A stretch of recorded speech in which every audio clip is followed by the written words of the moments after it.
कुछ एग्जाम्स में तो मैं रोई हूँ, लिटरली एग्जाम हॉल में बैठ के मैं रोई हूँ। क्यों? मेरे आंसू निकल आए हैं बिकॉज पेपर इतना मुश्किल आ गया। मैंने 6 मंथ्स पढ़ा है। उस टाइम पे जो मेरी स्ट्रेस मैनेजमेंट स्किल्स थी उन्होंने मुझे बहुत काम दिया। मैंने 2-3 मिनट्स में रोई हूँ, आंसू निकल रहे हैं एंड मैं उस वर्ड्स पे हूँ कि छोड़ के चली जाती हूँ, फेल ही होना है, मुझे नहीं आता पेपर। जब मैं अपने एफएससी के एग्जाम्स दे रही थी तो अनफॉर्चुनेटली मेरे फादर की डेथ हो गई थी। I was just 17। मैंने 3 पेपर्स दिए थे, एएफआर, बीएफडी एंड ऑडिट। तीनों मुश्किल थे and I failed. It was my blank attempt सही। And I was about to commit suicide. मतलब मुझे लगता था कि जिंदगी खत्म हो गई है, इसके बाद अब कुछ भी नहीं है। 3 अटेम्प्ट्स, मतलब 3 पेपर्स मैंने एक साथ कैसे फेल कर दिए, और मैंने उसमें बहुत पढ़ा था। सही। मुझे नहीं पता मेरी क्या गलती थी।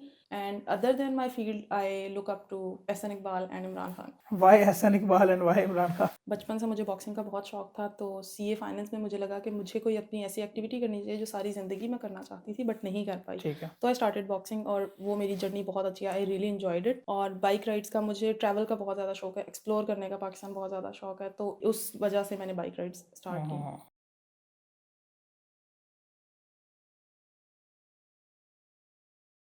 अस्सलाम वालेकुम miss, thank you so much for joining. अस्सलाम वालेकुम, थैंक यू सो मच, आपने इनवाइट किया। सबसे पहले तो मैं आपकी जर्नी जानना चाहता हूँ कि अभी तक आपकी जर्नी कैसी रही और जहाँ तक आप कैसे पहुँचे? Okay, so basically, my name is Imran Anwar. I come from a very humble background. I come from a very small city, which is Narowal. I started CA in 2017, and now I'm a qualified CA. I qualified in June 2024. Right. My articles are from Ferguson. और अगर मैं अपनी hobbies की बात करूँ जो मैंने अपने आर्टिकल्स के साथ लेके चली हूँ, that is book reading, bike rides, boxing, gym and crypto and stock exchange. Right. अच्छा, मुझे ये बताएं कि अगर हम इस प्रोफेशन की बात करें तो इसमें अराउंड को 10% फीमेल्स हैं जो क्वालिफाइड हैं। यही हम स्टेटिस्टिक्स लेके चलते हैं। मुझे ये बताइएगा कि इस फील्ड में फीमेल्स पहले बहुत कम है, तो आपने कैसे प्लान बनाया कि मुझे ये फील्ड ज्वाइन करनी है, और फिर ड्यूरिंग आर्टिकल्स आपने क्वालिफाई किया विद ऑल दीज हॉबीज, ये कैसे राइट। आपने किया? ओके, सो जब मैं अपने एफएससी के एग्ज़ाम्स दे रही थी तो अनफॉर्चुनेटली मेरे फादर की डेथ हो गई थी। I was just 17। बट मैंने कहीं ना कहीं अपने फादर से सुना हुआ था कि पाकिस्तान में जो बहुत अच्छी क्वालिफिकेशंस हैं दैट इज़ सीए और सही। सीएसएस। राइट। तो ये दोनों चीज़ें मेरी माइंड में थी because I never wanted to be an ordinary person. I wanted to do something extraordinary शुरू से। तो फादर की डेथ हो गई थी। I had no one to take advice from. So I decided on my own कि मुझे CA करना है बिकॉज सीएसएस के लिए you need 16 year of education and CA was that 16 year of education for me. All right, तो अभी आपका ये प्लान है कि सीए के बाद मे बी आप सीएसएस में जाएं? I am still thinking about it. All I am right. Not sure. अच्छा, ये बताएं कि कैफ कैफ के बाद सीए फाइनल के एग्जाम, कैफ के बाद फर्म ढूंढना भी एक टास्क होता है। आपने ट्रू। फर्म ज्वाइन की, पीडब्ल्यूसी में आपके हो गए, वेरी गुड। अच्छा, सीए फाइनल के पेपर्स इटसेल्फ एक बहुत बड़ा टास्क है उनको पास करना, और काफ़ी ऐसे लोग हैं इनकी एज भी काफ़ी ज़्यादा हो गई लेकिन स्टक हैं। तो आपने इतनी यंग एज में अपनी इन हॉबीज़ के साथ उनको कैसे मैनेज किया? It is actually difficult, it is truly difficult.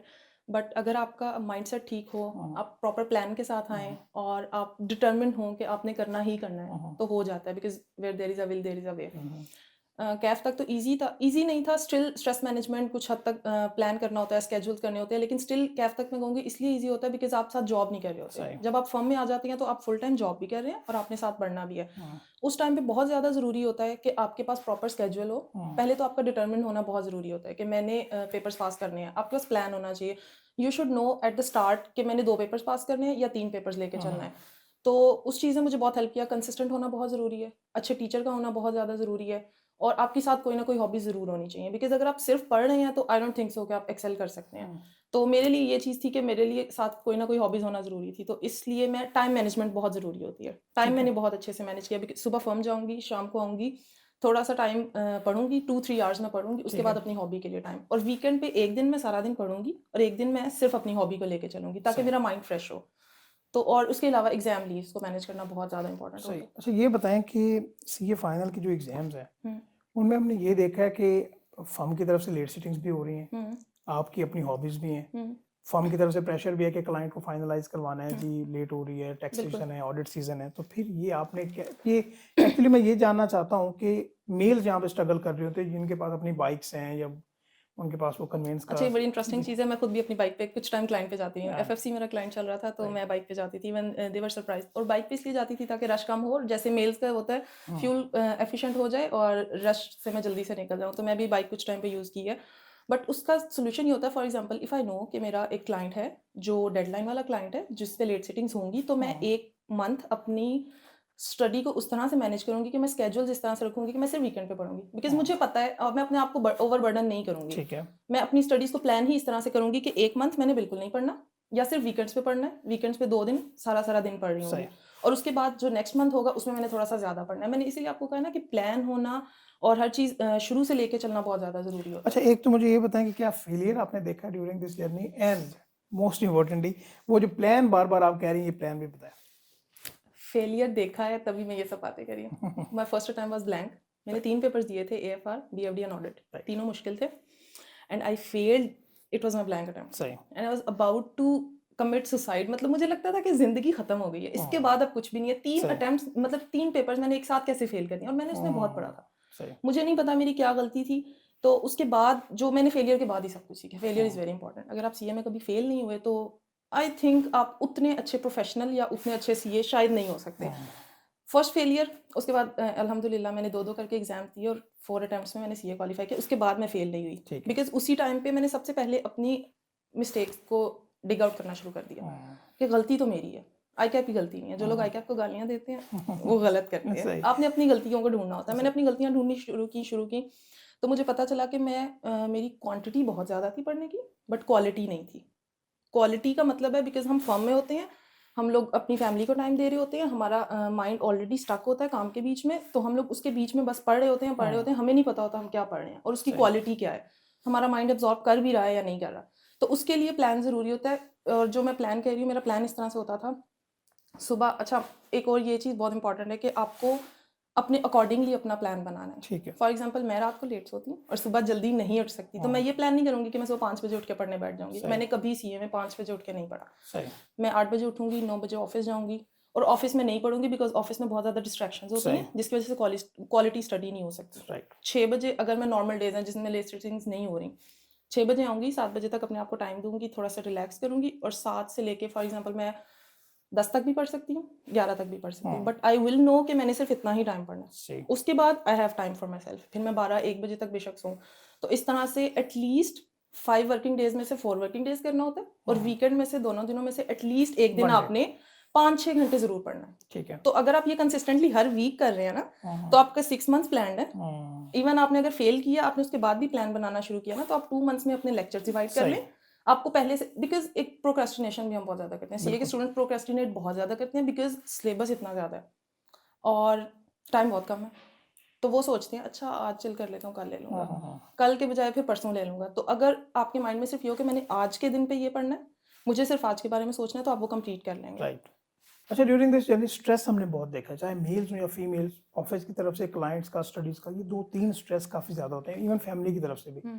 तो ये काफ़ी स्ट्रेसफुल एक फील्ड बन जाती है, तो वो आपने कैसे मैनेज किया? हाँ, आप बिल्कुल ठीक कह रहे हैं। मैंने देखा है कि स्टूडेंट्स जो मोस्टली 50-60% स्टूडेंट फेल हो रहा है, वो सिर्फ स्ट्रेस की वजह से हो रहा है। उसने CA को एक अपने ऊपर बहुत ज़्यादा हावी कर लिया हुआ है और बहुत ज़्यादा अपने आप को बर्डनाइज कर लिया। तो अगर हमें स्ट्रेस मैनेज करना आ जाए तो आई थिंक कि हमारे 50-60% चांसेस बढ़ जाते हैं कि हम CA क्वालिफाई कर लें, because you need only 50 marks. हम इस चीज़ को मिस कर देते हैं और हम सिर्फ देखते रहते हैं कि पासिंग रेशो क्या है।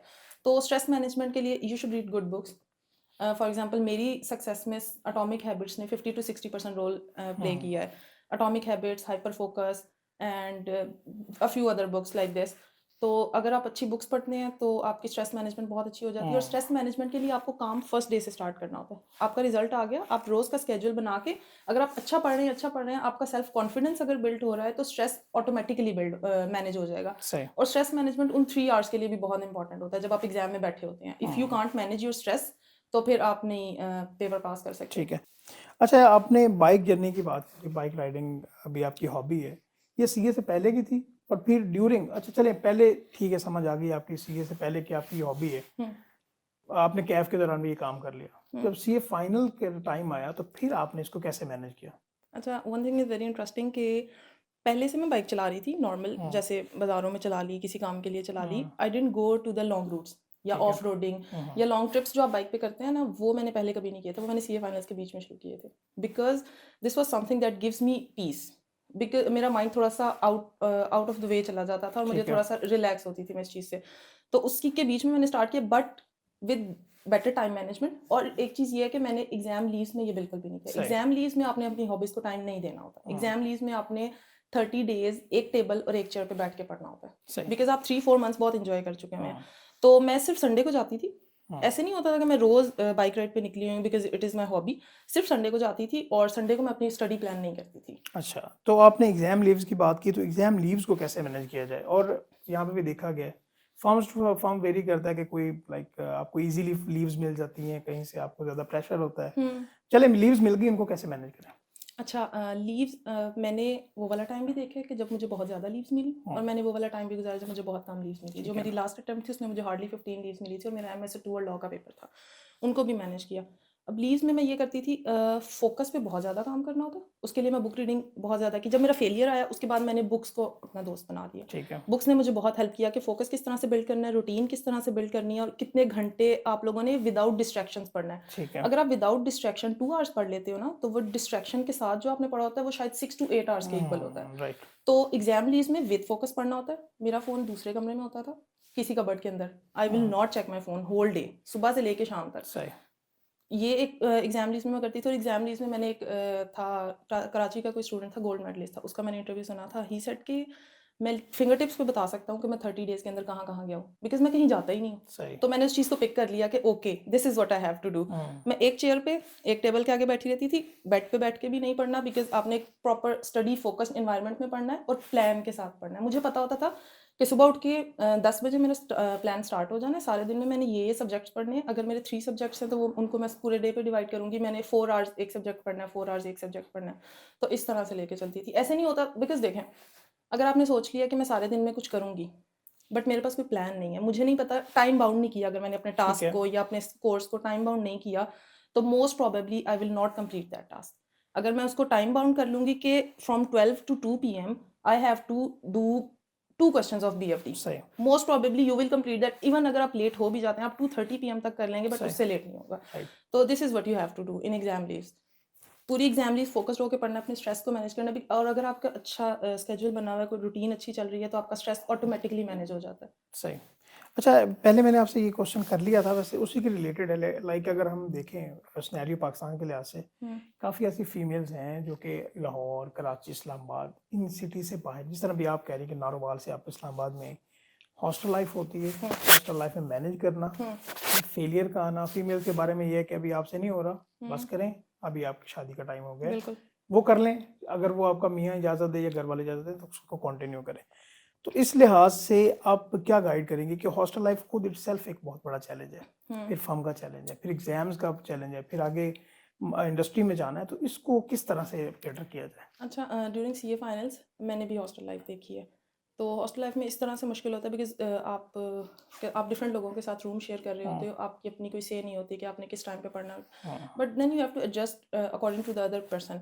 और आपको, वो कहते हैं ना, burn the oil in the nights, तो वो करना पड़ता है। आप बाहर निकल के पढ़ लें, आप ठंड में पढ़ लें, आप गर्मी में पढ़ लें, तो उस तरह से हॉस्टल लाइफ को मैंने मैनेज किया। और जो आप बात करें कि शादी वाली, दैट इज़ रियली अनफॉर्चुनेट इन पाकिस्तान। मेरी बहुत सारी फ्रेंड्स हैं, पर्टिकुलरली आई वुड से कि स्कैन्स में मेरे साथ जितनी भी फीमेल्स थी, उनमें से किसी की ने भी CA क्वालिफाई नहीं किया, और सबकी शादियाँ हो गई।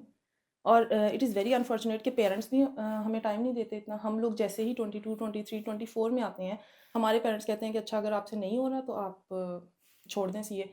But I would suggest parents कि आपको अपने बच्चों को थोड़ा सा टाइम देना चाहिए, जैसे आप मेल को देते हैं उसी तरह से फीमेल को देना चाहिए। और यही एक रीज़न है कि फ़ीमेल आती तो बहुत ज़्यादा हैं। अगर मेडिकल में किसी का नहीं हुआ तो वो आ जाएंगी, कुछ अपने शौक से आ जाएंगी, बट उनको प्रॉपर टाइम नहीं दिया जाता, उनके ऊपर अनड्यू प्रेशर भी होता है। Because may be first day से उनको कह दिया जाता है कि अगर आपका CA टाइम पे नहीं हुआ तो हम आपकी शादी कर देंगे।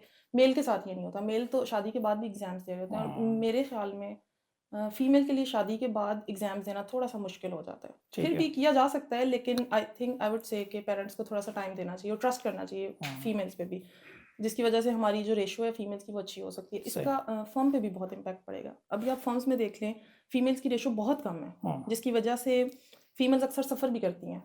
अच्छे क्लाइंट्स में नहीं पोस्ट किया जाता, बिकॉज आप एक लड़की होंगी, 4-5 लड़के होंगे, तो आपको इस वजह से पोस्ट नहीं किया जाएगा, या आप आउट स्टेशन नहीं जा सकती, क्योंकि वो फीमेल की रेशो कम है हमारी फर्म्स में बहुत ज़्यादा। सही। अच्छा, अभी हम थोड़े से डिफरेंट क्वेश्चन पे आते हैं। वो ये कि हमारी फील्ड में ना हमने देखा है कि बिजनेस की तरफ बहुत कम लोग आते हैं। लाइक अगर 100 हैं तो 100 में से कोई 70% इंडस्ट्री में काम कर रहे होंगे, बाकी कोई 25% दिस शायद इज वो माय फेवरेट क्वेश्चन। प्रैक्टिस में होंगे और कोई 2 4 3% होंगे वो बिजनेस में आएंगे। और उसमें पर्सनली मैं जानता हूँ, मुझे डबल एज है उनकी, माशाल्लाह बहुत उनका वास्ट एक्सपीरियंस है, बिजनेस स्टार्ट किए हैं, सक्सेसफुल नहीं हो पाए। तो आपकी क्या टेक है इसमें? अच्छा, मैं अपनी सीए फाइनल्स के साथ डिफरेंट डिफरेंट चीज़ें करती रही हूँ। क्रिप्टो में इन्वेस्ट करूँगी, स्टॉक्स में इन्वेस्ट करूँगी, because I always wanted to do business.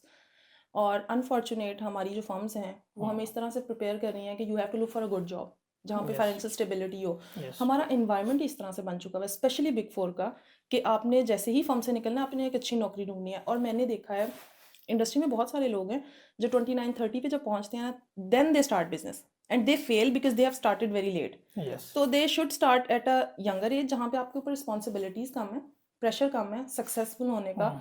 आपका बिजनेस फेल भी हो जाएगा तो इट्स ठीक ओके। तो उस एज में जाके जब लोग स्टार्ट करते हैं तो दे फेल वेरी इजीली। तो आई थिंक कि हम सबको, अच्छा अगर मैं इस बारे में बात करूँ कि हमारी जो एक्सपोर्ट्स है वो बहुत कम क्यों है, बिकॉज इंडिया को अगर हम देखते हैं तो वो लोग 35 बिलियन की एक्सपोर्ट्स कर रहे सही। हैं। बुक कीपिंग, ऑडिट, टैक्सेशन, हम कितनी कर रहे हैं? अभी तो मुश्किल से 20-25 मिलियन। यस, और अभी भी इतना बैक ऑफिस बहुत कम है, बहुत कम है। बहुत कम। इससे हमारी इकोनॉमी भी बहुत अच्छी यस हो सकती है, इससे हम भी एंटरप्रेन्योर्स बन सकते हैं और हम compete कर सकते हैं। इंडिया गैप देखें कितना बड़ा है, 35 बिलियन, एंड यहाँ पे मुश्किल से 30 मिलियन भी नहीं सही। है। तो इस आई थिंक हमें बिजनेस की तरफ आना चाहिए। और फर्म्स को तो हम इस बारे में कुछ भी नहीं कह सकते because firm need the workers ना। सही। अगर वो हमें बिजनेस की तरफ लेके आएंगे तो उनका काम नहीं चलेगा। तो तो अभी आपका क्या प्लान है, लाइक आफ्टर अभी आपके आर्टिकल्स कंप्लीट होने वाले हैं तो आप क्या बिजनेस की तरफ जाएंगे या जॉब की तरफ जाएंगे? okay, I would go for a job, but my long term plan is not to stay in job. That should be your mindset. तो वही प्लान के 29 30 में बिजनेस नहीं स्टार्ट नहीं, करेंगे? मेरा साथ साथ कुछ ना कुछ चल रहा अच्छा होगा, सही, ठीक साथ है। साथ कुछ ना कुछ चल रहा होगा, because there is a famous saying, if your business starts giving you 3x of your salary then you should quit your job. Right, So that is the plan. सही। अच्छा तो ये बताएं मुझे कि अभी जो यंग लोग आपको देख रहे हैं, स्पेशली फीमेल्स जिन्होंने अभी अपनी जर्नी स्टार्ट की है, मे भी उनको फेलियर भी देखा हो, बिल्कुल। उनके लिए आपका क्या मैसेज है, क्या होना चाहिए? उनके लिए मेरा मैसेज है कि stay determined. Rome wasn't built in a day. It takes time. You have to be persistent, and you have to be confident on yourself, because at the end of the day no one is coming to rescue you. You have to rescue yourself. Even there are certain situations जहाँ पे आपकी families भी आपको support नहीं कर रही, then you have to be your support system. You need to find maybe good friends, maybe good mentor, teacher और any Elder जो आपको थोड़ा सा बकअप कर सके, पुश कर सके। बिकॉज मेरी फैमिली और मेरे जो फैमिली एंड फ्रेंड्स हैं वो तो बहुत सपोर्टिव रहे हैं थ्रू आउट द जर्नी। तो अगर किसी की फैमिली सपोर्टिव नहीं भी है तो they should try to find a support system जिससे उनको थोड़ी सी इंकरेजमेंट मिलती रहे जब वो डाउन हो। And failure is the part of process. कुछ एग्जाम्स में तो मैं रोई हूँ, लिटरली एग्जाम हॉल में बैठ के मैं रोई हूँ, मेरे आंसू निकल आए हैं बिकॉज पेपर इतना मुश्किल आ गया। मैंने 6 मंथ्स पढ़ा है, उस टाइम पे जो मेरी स्ट्रेस मैनेजमेंट स्किल थी उन्होंने मुझे बहुत काम दिया। मैंने 2-3 मिनट्स में रोई हूँ, आंसू निकल रहे हैं, एंड मैं उस वर्ज पे हूँ कि छोड़ के चली जाती हूँ, फेल ही होना है, मुझे नहीं आता पेपर। और कीपिंग इन माइंड कि वो आपने काफी बेहतर तरीके से वो पढ़ा है, इसी वजह से तो रो रही हूँ कि इतना अच्छा पढ़ा है, अब मैं फेल हो जाऊंगी। But then I sat there, मैंने कहा अब जितना आता है करूंगी, हिम्मत नहीं हारूंगी, करूंगी। उसके बाद फेल हो गया तो इट्स फाइन, लेकिन मैं हिम्मत नहीं हारूंगी। और वो मेरे दोनों पेपर्स पास हुए, लॉ का और कॉस्ट का। और मुझे अभी भी याद है कि मैं 5 मिनट बैठ के ना उसमें रोती रही हूँ कि उफ ये क्या आ गया, अब मेरे 6 महीने ज़ाया हो जाएंगे। मैं लॉ में इतनी बुरी थी, मेरे कैफ का लॉ फर्स्ट अटेम्प्ट में भी दिया था और लास्ट अटेम्प्ट में भी दिया था, ओके। एंड जब मेरा फाइनल्स का लॉ आया आई वाज सो स्केयर्ड क्योंकि मेरा कैफ का लॉ बहुत मुश्किल से पास हुआ था। But in finals I pass it in 1 attempt, in first attempt. क्यों? Because I worked on my fear and I learn through my failure. अच्छा ये बताएं कि आप इस फील्ड में किससे इंस्पायर होकर आई थी और आप आगे किससे इंस्पायर्ड है? इंस्पायर हो के तो मैं किसी से भी नहीं आई, बस मेरे फादर कहते थे कि ये बहुत अच्छी फील्ड है, इस वजह से मैंने इसको स्टार्ट किया। और अपनी फील्ड में I look up to Bakhtiar Kazmi, he was the partner of KPMG, and Anil वीटर। And other than my field I look up to Ahsan Iqbal and Imran Khan. Why Ahsan Iqbal and why Imran Khan? Ahsan Iqbal is a very educated Because you are politician. from Narwa? नहीं, I have seen him. Okay. उनकी एक बड़ी अच्छी line थी, वो कह रहे थे कि मैं पढ़ा इसी तरह का कुछ था कि मैं पढ़ा लिखा पॉलिटिशियन हूँ, and he is actually that educated politician. तो इस वजह से आई चले इंस्पायर्ड नारोवाल के बारे में मुझे बता दें कि क्या उन्होंने अच्छे काम किए, हमें पता चले। बहुत अच्छे काम किए हैं उन्होंने, रोड्स बनवाई हैं उन्होंने, इतनी यूनिवर्सिटीज़ नारोवाल में बनवाई हैं, और अपने लोगों को वो बहुत ज़्यादा टेक केयर करते हैं। अगर आपके किसी के हर वीकेंड वो नारोवाल जाते हैं, कौन सा सही। पॉलिटिशियन ऐसा करता है? हर वीकेंड वो इस्लामाबाद से नारोवाल ट्रैवल करते हैं और हर किसी की प्रॉब्लम्स को पर्सनली सुनते हैं, इन पर्सन वो लोगों की प्रॉब्लम्स को देख रहे होते हैं, और बहुत ज़्यादा डेवलपमेंट। अच्छा, नारोवाल इस टाइम पे नंबर 1 पे है डेवलपमेंट के लिहाज से पूरे पाकिस्तान में, in terms of education, in terms of development, overall development, because of education education too. या काइंडली एक्सप्लेन क्या कि उन्होंने एजुकेशन के लिए वहाँ पे क्या क्या किया। उन्होंने एजुकेशन के लिए डिफरेंट यूनिवर्सिटीज़ बनाई हैं, university of Narowal, Gujrat, UET, Al Shifa अभी आ रही है वहाँ पे, उसके अलावा सहारा मेडिकल कॉलेज।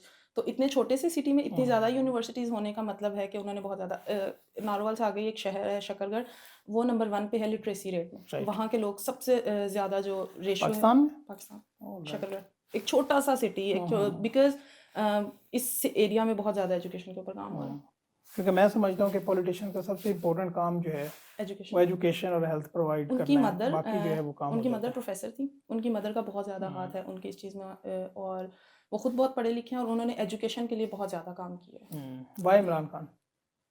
इमरान खान कोई रीज़न बताया ना, ऐसे नहीं। Because Imran Khan is a very good leader, उसकी लीडरशिप स्किल्स, मैं पॉलिटिक्स पे नहीं जाती कि उसने क्या काम किया क्या ठीक काम है। नहीं किया, जो लोग पाकिस्तान से बाहर भी रहते हैं वो भी उसको फॉलो करते हैं, वो इस तरह का लीडर है कि उसको फॉलो करते हैं लोग, तो मुझे उसकी ये वाली स्किल बहुत ज़्यादा पसंद है। अच्छा ये बताएं कि आपने बात की बाइक राइडिंग की, बॉक्सिंग की, ये आपने कैसे, आपको लगा कि ये आपको करना चाहिए, और इसमें आप आइडियलाइज किसे करती हैं, बॉक्सिंग में भी और बाइक राइडिंग में? बॉक्सिंग में I idolize Mary Kom, Mary Kom movie भी शायद आप लोगों ने देखी हो, इट्स अ रियल स्टोरी। बचपन से मुझे बॉक्सिंग का बहुत शौक था, तो सीए फाइनल्स में मुझे लगा कि मुझे कोई अपनी ऐसी एक्टिविटी करनी चाहिए जो सारी ज़िंदगी में करना चाहती थी बट नहीं कर पाई, ठीक है। तो आई स्टार्टेड बॉक्सिंग और वो मेरी जर्नी बहुत अच्छी, आई रियली एन्जॉयड इट।